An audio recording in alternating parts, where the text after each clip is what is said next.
Buongiorno, dobro jutro, guten Morgen, bon dì, països de montagne.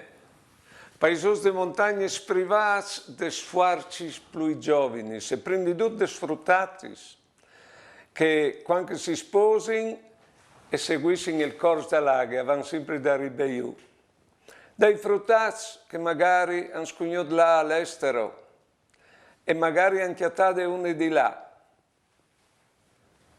País de montagne plens di vedrans e di vecchios bessoi, che ci renditigni vive la vita dal paese cul visassi e cul contale.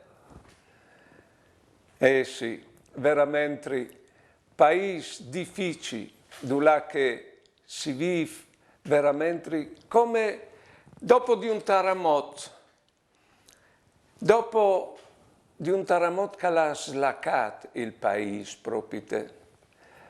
Paese di montagne, fas di cres e di une tiare sparagnine, ma plene di rosi, se di rosutis tutto l'anno.